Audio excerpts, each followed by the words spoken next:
Whitefield believed that preaching was heralding the Word of God from that kind of heart.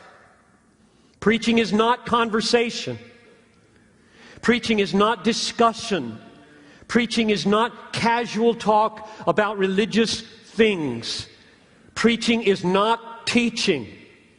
Preaching is the heralding of a message permeated by a sense of the greatness and majesty and holiness of God. It can be any topic under the sun. And that topic is taken into the blazing center of the greatness and glory and holiness of God in the Word of God. That was Whitefield's view of preaching. And in the last century, the man who embodied it best was Martin Lloyd-Jones, who served Westminster Chapel for 30 years in London.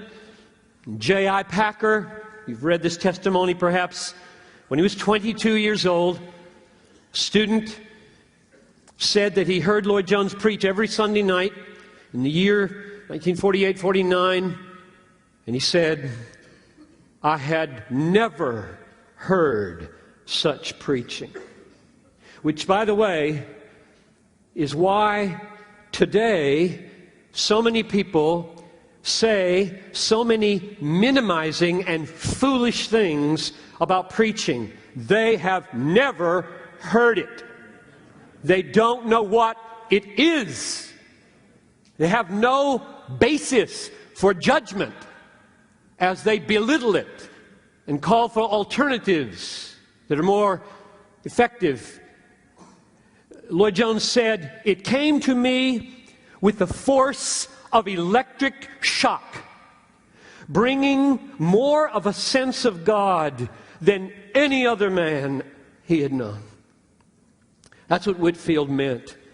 And oh, that God would raise up in this room and across this country and the world young preachers who leave their hearers with a spiritual sense of shock at the sense of God. Some sense of the infinite weight of the glory of God. That's my longing, that's my prayer for this conference and for you, that God would raise up thousands of brokenhearted, Bible-saturated preachers who are dominated by a sense of the greatness and the majesty and the holiness of God as He has been decisively revealed in Jesus Christ through the gospel of Christ crucified, risen, and reigning today over all nations,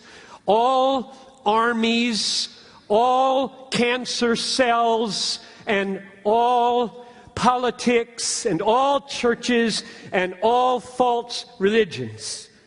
That there would be a gripping of pastors today of the amazing weight of the absolute claims of the lordship of Christ over the nations and over everybody in your city. They will bow or they will burn. There is no doubt about it. Jesus Christ lays absolute claim on planet Earth. Everybody in your city must bow their knee.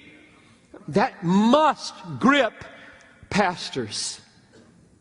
God did not ordain the cross of Christ or create the lake of fire in order to communicate the insignificance of belittling His glory.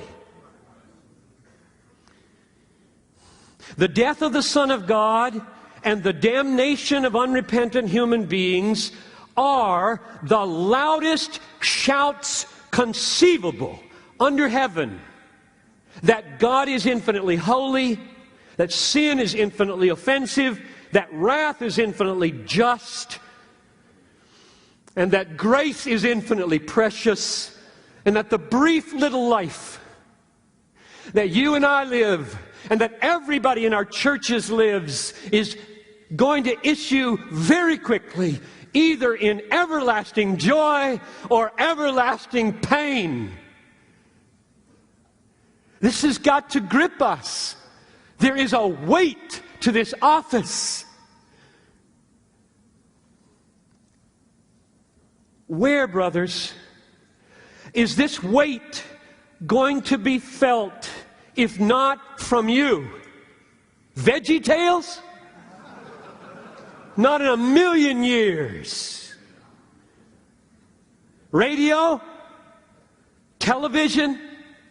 Discussion groups? Emergent conversations? If not from you in this pulpit, where?